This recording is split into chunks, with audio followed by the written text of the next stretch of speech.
She sold her virginity to a millionaire to save her dad. But after that night, he couldn't let her go. A loud thud echoed through the underground parking garage as Nathan Rivers slammed his hand onto the hood of his black Maserati.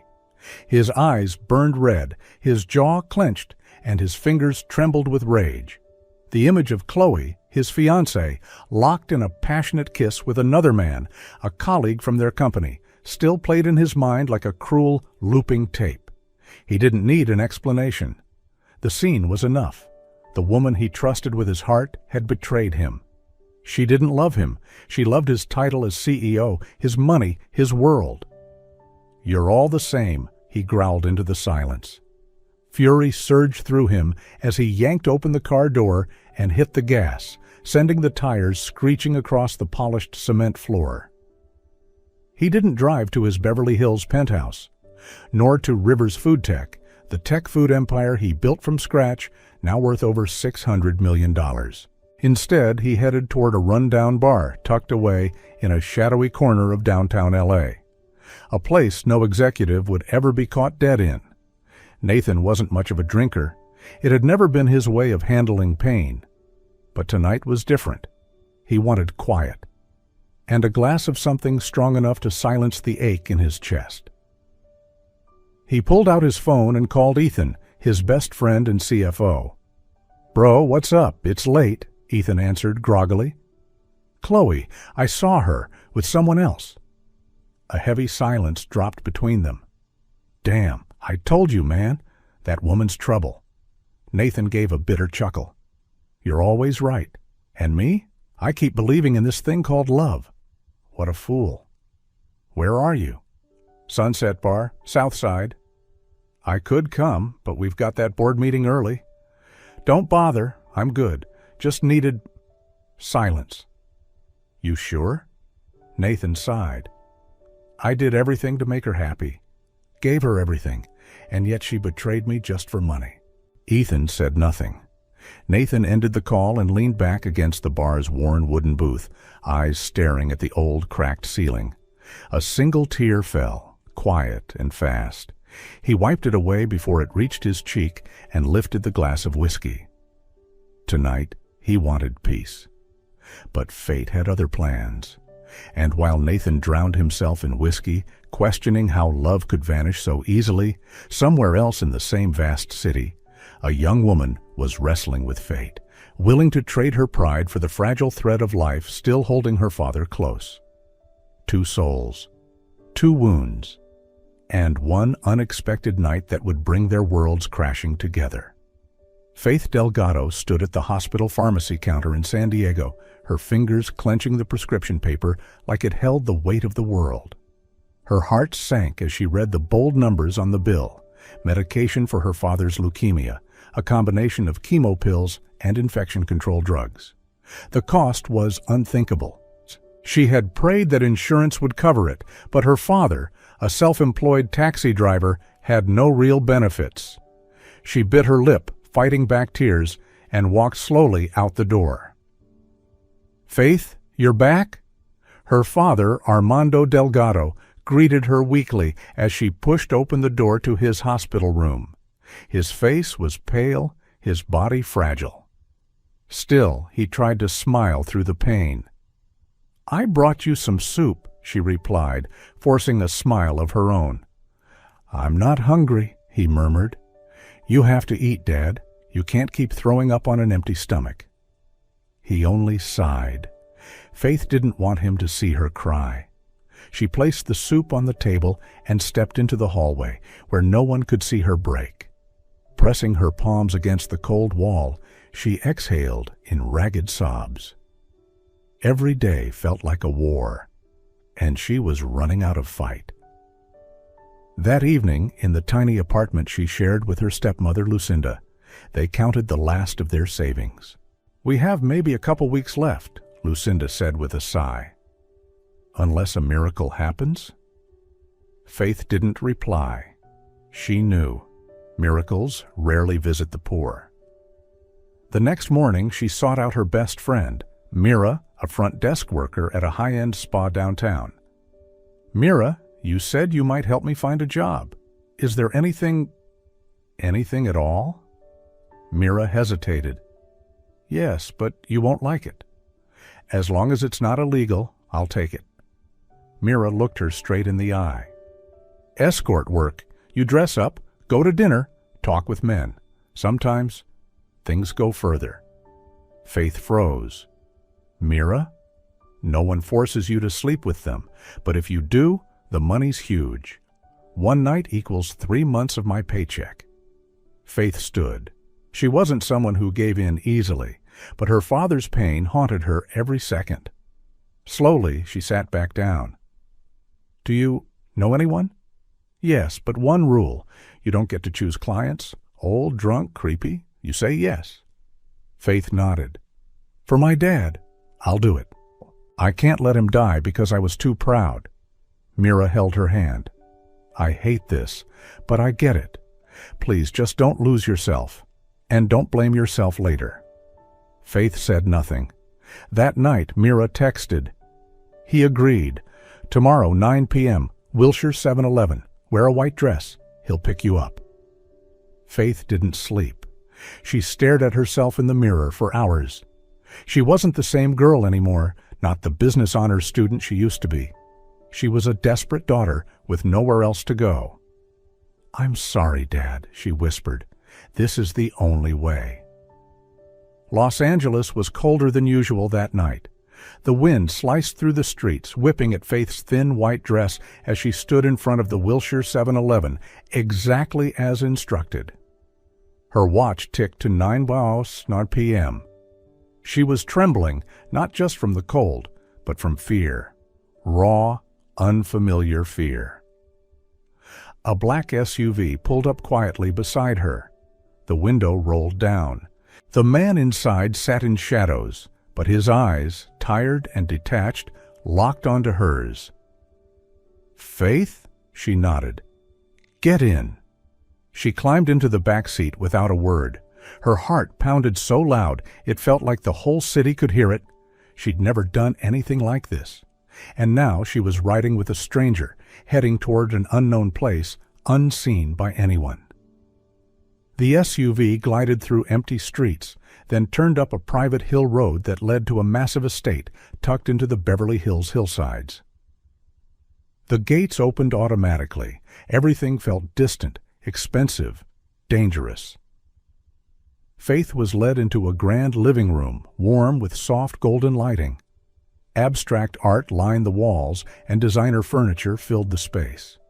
The man still hadn't said much. He simply stared at her, long and deep. You haven't done this before, have you? He asked, his voice calm but startlingly honest. She bit her lip and nodded. This isn't my job. I need money for my dad's treatment. His face shifted. Something flickered, surprise, perhaps even discomfort. My name is Nathan, he said quietly. Tonight, you don't have to do anything you don't want to. Faith didn't know how to respond. She hadn't expected kindness. She'd braced herself for something far worse. But those words caught her off guard. Why, did you choose someone like me? She asked. Nathan leaned back, eyes on the ceiling. Because I needed to forget the woman I was going to marry, and because I wanted someone who wouldn't ask questions. Silence settled over them, heavy but strangely gentle.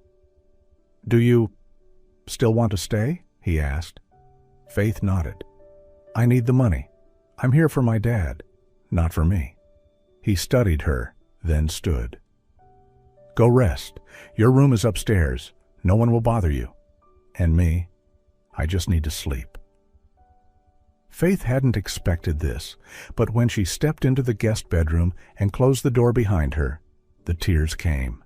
Quiet, exhausted tears. She was drained from life, from the choices she never wanted to make.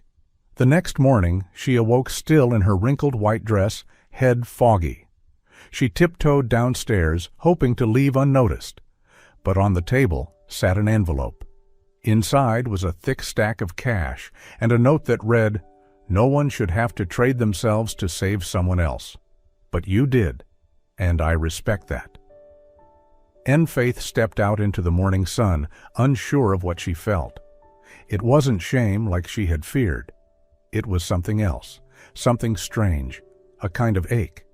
Because somewhere in that man's eyes, she had seen something real. Faith thought that night with Nathan would be the last. A desperate choice, a single mistake, and then done. But just 3 days later, her phone rang. A deep, steady voice spoke on the line. "This is Nathan. I want to see you. Today, 3 p.m., Rivers Food Tech headquarters." She hesitated. Maybe he wanted the money back. Maybe he'd sue her. Whatever it was, she had nothing left to lose. The Rivers Food Tech Tower loomed high in downtown Los Angeles, all glass and corporate power. Faith entered feeling invisible among the polished professionals. She was guided to the 21st floor. The glass doors slid open. Nathan stood with his back to her, staring out the window. "You're here," he said without turning. "Sit." She sat on a sleek leather chair, heart pounding. She had no idea what was coming. Nathan finally turned, placing a small cloth pouch on the table, her forgotten wallet, lipstick, and hair clip. "You left these behind." "Thank you," she whispered. He sat, his gaze sharp and unreadable. "Do you know why I tracked you down?" She shook her head. "Because I can't stop thinking about you. You're not like anyone I've met." Faith tensed. She didn't know if this was pity, curiosity, or some twisted new game. "I want to make you an offer," he continued. Her guard went up. "I want you to be my woman. Not public, not romantic, just a contract. You'll accompany me when needed. Events, dinners, trips. In return, I'll pay you $5 million over 1 year. Cash, no legal strings." Faith's world tilted. You're serious?" "I know your father's ill, and I know you sold yourself for him. You're not a prostitute, Faith. You're a daughter, and I want to help. But I also want you to stay." She shot up. "You're trying to buy me." He remained calm. "No, I'm proposing a deal that benefits us both." She wanted to scream, to throw the pouch in his face and walk out. But the image of her father trembling in a hospital bed hit her like a blow. $5 million, a lifetime. "So, you want a mistress?" she asked, her voice trembling. "No," he said. "I don't need a toy. I need someone beside me, with no emotional complications. And I believe you can do that." She sat back down. Shame, anger, and desperation churned inside her. "1 year?" she asked softly. "1 year?" She closed her eyes, thought of her father, of hospital bills, of Mira saying, "We don't live on dreams, we live on sacrifice." She opened her eyes. "I agree, but 3 conditions. You don't touch me unless I allow it. You stay out of my personal life outside the contract, and when the year ends, you let me go." Nathan nodded. "Deal." Faith stood, extending her hand. "Then let's sign it." They shook, not as lovers, but as 2 people walking into something dangerous, something calculated. Neither of them knew. It would be the very thing they tried to keep out that would undo them both. The agreement between Faith and Nathan started as a cold, transactional deal. But weeks of living together in the quiet elegance of the Beverly Hills penthouse had slowly chipped away at those walls. At first, they were just strangers, a powerful man and a desperate girl with no choice but to stay. But small details started to shift everything. Faith began making coffee for Nathan each morning, setting it by his desk before disappearing. Nathan, no matter how busy, always stopped by the kitchen when she cooked. They started having dinner together, sometimes in silence, but always gentle. Faith began to smile more. Nathan began to speak more. One night, Faith collapsed with a high fever. Nathan found her slumped in the kitchen. He carried her to bed, called his private doctor, and stayed by her side all night, changing cold towels, giving her water. She woke at 3 a.m. to find him asleep beside her bed, dark circles under his eyes, hand still holding hers. For the first time in years, she felt safe. From then on, they drifted closer. Unspoken boundaries began to blur. Accidental touches lingered. Eyes met and looked away too slowly. They shared stories about his mother, her father, their childhoods, their broken dreams. "You remind me of my mom," Nathan confessed one night on the balcony. "She was strong, warm, like you."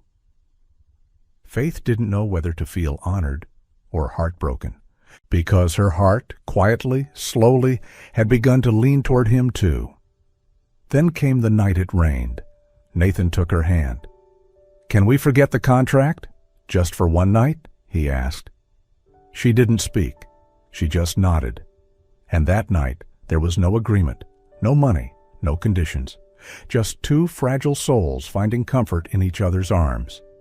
The next morning, Faith woke up believing something had changed. Maybe there was a chance. Maybe she could stay. Not because of the contract, but because of love.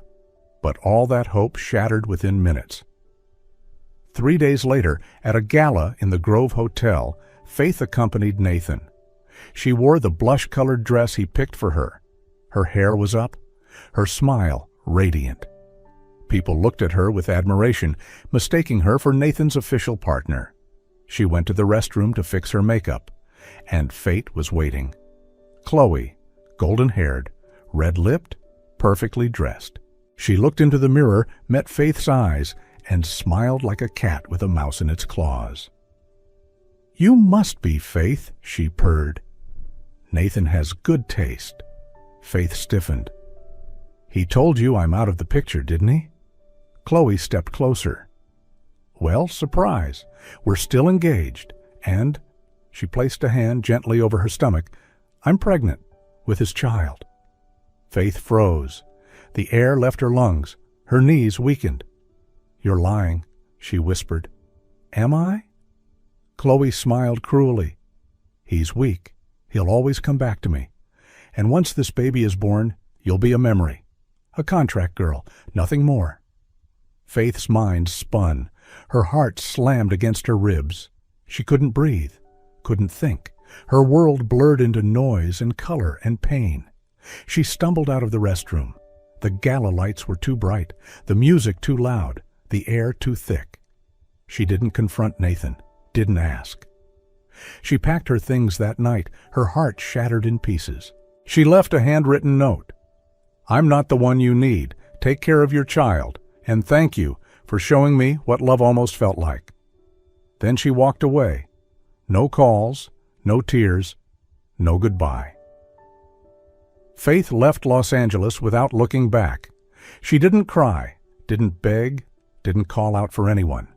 She just left, like someone who had used every last ounce of strength to escape a nightmare no one else believed was real. She took a long-distance bus heading north to Oregon. Brookville was quiet, hidden in trees and fog. There were no skyscrapers, no galas, no whispers of Nathan Rivers, just air that smelled like earth and healing.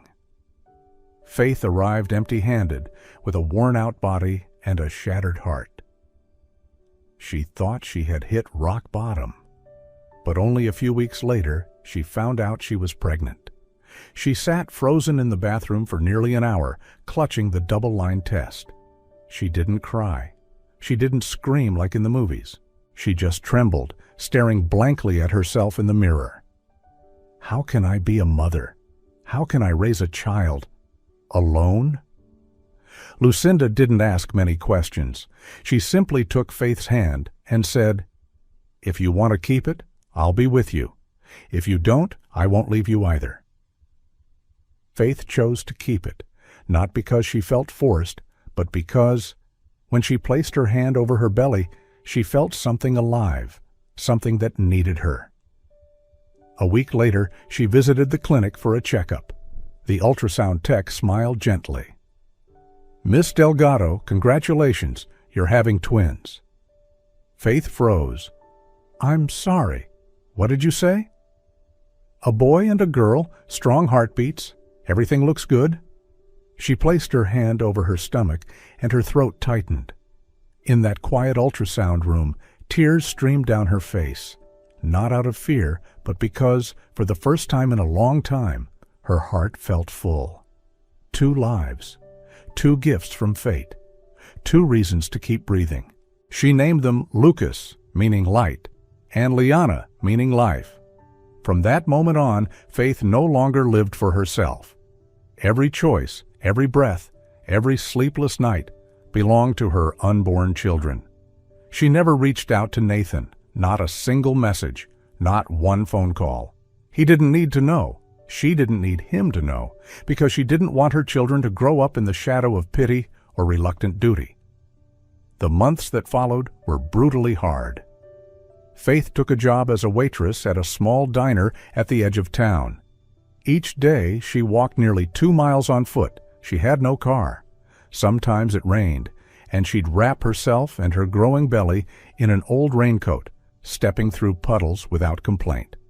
Her body ached, her feet swelled, but she worked until her 8th month of pregnancy. At night, she learned to bake with Lucinda. They opened a little porch bakery selling cookies, cinnamon rolls, and garlic bread to neighbors. At first, just a few customers came out of kindness, but over time the scent of their baking drew a line down the block. Their small home was always warm, no matter how harsh the wind blew outside. Faith didn't have time to complain. Whenever exhaustion crept in, she'd place a hand over her belly, where 2 tiny heartbeats reminded her, "As long as you're healthy, I can endure anything." And then, on a snowy winter night, Lucas and Liana were born. The pain nearly made her pass out. But the moment their cries filled the delivery room, Faith wept even louder than her children. 2 pink faces, 2 tiny fists waving wildly, 2 mouths searching for warmth. She pressed them to her skin, cheek to cheek, and whispered, "Mommy's here. No one will ever hurt you, I promise." 3 years passed like a dream. Lucas grew fast and wild. He loved running barefoot in the yard, collecting rocks, and asking endless questions. Liana was gentle and thoughtful, always drawing pictures and holding her mother's hand at bedtime. Each morning, the 3 of them, along with Lucinda, woke early to bake, prepare breakfast, and divide up the day's tasks. Faith never lied to her children about their father. But she didn't tell the full story either. She decided to wait until they were old enough to understand what love was and what letting go really meant. Some nights, after putting the twins to bed, Faith would sit alone on the porch, listening to the wind rustle the eaves, her eyes lost among the stars above. There was still a quiet space in her heart, one that belonged to the man her children had never met. She wondered, if Nathan knew, would he come? Would he recognize his smile in Lucas's face, his eyes in Liana's gaze? Then she would sigh, gently shake her head. Not because she still resented him, but because she had learned to live without expectations. She chose to live for the present, where her children ran into her arms shouting, "Mommy, I love you more than anything in the world." And in those moments, Faith knew. She already had everything. Faith thought her life would continue just like this, peaceful, simple, and complete beside her 2 little children. She no longer wished for miracles, nor expected anyone from the past to return. But fate, like a patient shadow, always chooses the quietest moment to twist everything with a single, unexpected turn. And one day, just as the early autumn sun softened in the sky, Faith had no idea that the front door of her tiny bakery was about to swing open and let the past walk right into her present. 3 years after Faith left, Nathan Rivers had become a different man, more successful, more guarded, and lonelier than ever. His business had grown, his fortune had doubled, but his heart remained an empty space no one could fill. He had tried to forget Faith with short-lived relationships, endless parties, and massive projects. But in the quiet of the night, when the penthouse fell silent, her face would return, clearer than any memory should be. Seeing their son buried in non-stop work, Nathan's parents finally convinced him to spend a week resting in Oregon, where they owned a lakeside vacation home. After many refusals, he eventually agreed, partly to escape the city, partly for reasons he couldn't quite name. That afternoon, while wandering a small shopping mall near the town of Brookville, looking for a gift for his mother, Nathan suddenly froze outside a toy store. A boy, about 3 years old, was crouched near a shelf, carefully choosing toy fire trucks. His soft curls, round cheeks, and deep eyes, there was something strikingly familiar. Nathan stood still, watching through the glass. His heart skipped a beat. The boy looked up and met Nathan's gaze. There was no fear, no shyness, just quiet curiosity, followed by a shy smile. And in that smile, something inside Nathan jolted. He looks just like me, exactly like me as a child. Nathan stepped closer and crouched down gently. "What's your name, little guy?" The boy answered politely. "I'm Lucas. I like fire trucks." Lucas, Nathan's chest tightened. Just then, a little girl joined him, around the same age. She had long, silky hair and warm brown eyes like brewed tea. Nathan didn't need more proof. The resemblance, the energy, they were undeniable. An older woman called the children back, and they quickly disappeared down the aisle. Nathan stood frozen, a storm rising inside him. This wasn't a coincidence. That night, sleep didn't come.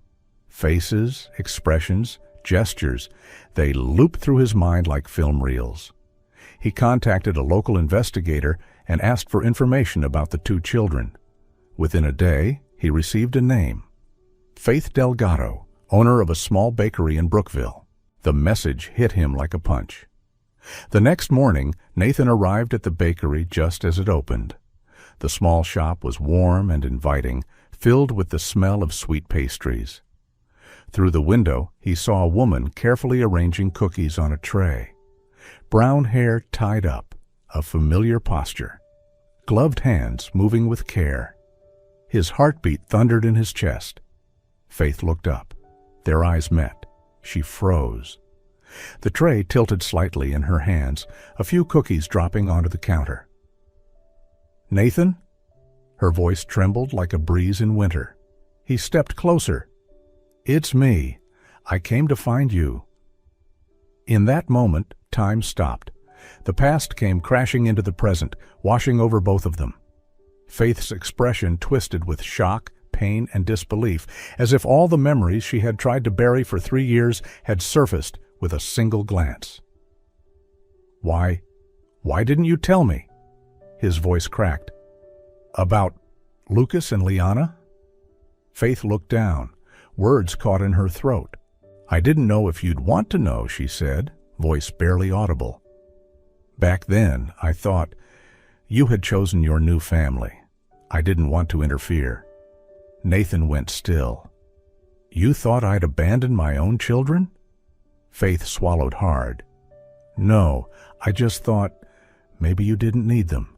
I was scared, and I chose to walk away." Outside the shop, the wind chime rang gently. Lucas and Liana ran up laughing, their tiny feet padding across the sidewalk. Nathan turned to see them, and his eyes filled with heat. He didn't know what would happen next, but in that moment he knew one thing with absolute certainty. He wasn't going to let Faith walk away again. After that unexpected encounter, Faith couldn't sleep. Her heart was in turmoil, as if the past 3 years had been a dream, unfinished, and suddenly returned. The next morning, while she was stacking loaves of bread on the display shelf, the bakery door opened, and Nathan stepped in. Same eyes, same tall frame, same presence she had once loved so fiercely it hurt to breathe. "We need to talk," he said gently.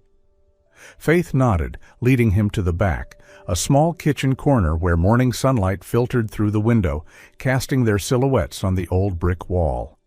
Nathan stood still for a moment before finally speaking. "Chloe lied to you." Faith looked up, stunned.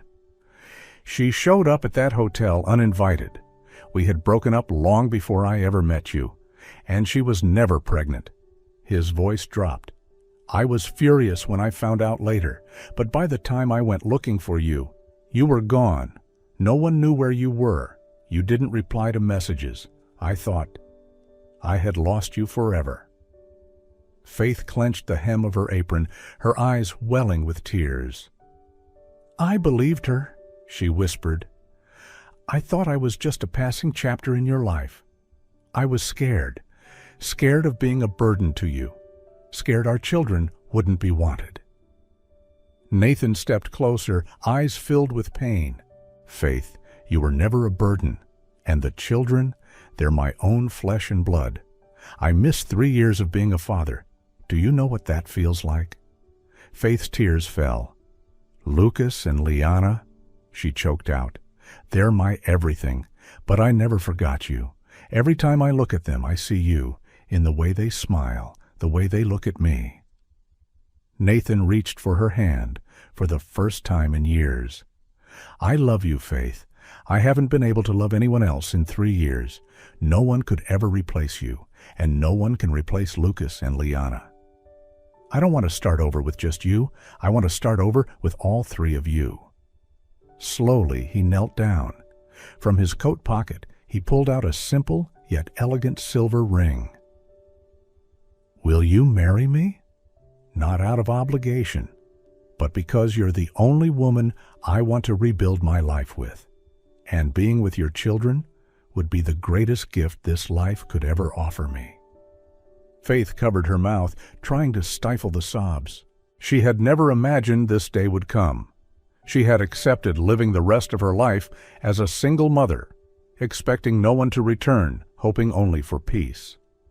And yet, here he was, the man who had once been her deepest wound, now standing before her, offering to become her lifelong shelter.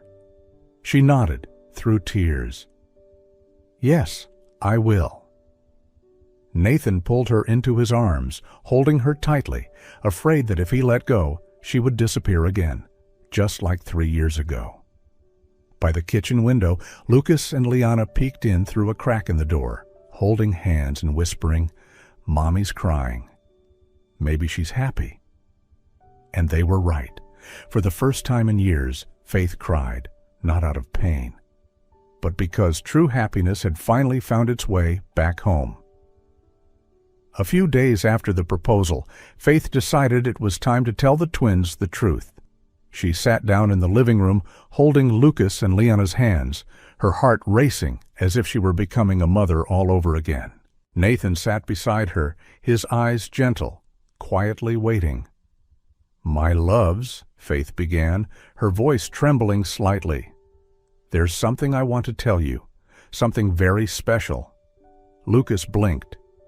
Is it about the handsome man we met the other day? Faith let out a soft laugh and nodded. Yes, it is. His name is Nathan, and he's not just Mommy's friend. He's your biological father. The room fell silent for a few seconds. Liana looked at Lucas, then back at Faith. Really, Mommy? It's true, she said softly, tears welling in her eyes. And your dad loves you both so much. He didn't know you existed until now, but he always missed me. And now he wants to be with us forever. Lucas stood up and ran over to Nathan. The boy looked up at him for a moment, then suddenly threw his arms around his neck. Daddy, he whispered.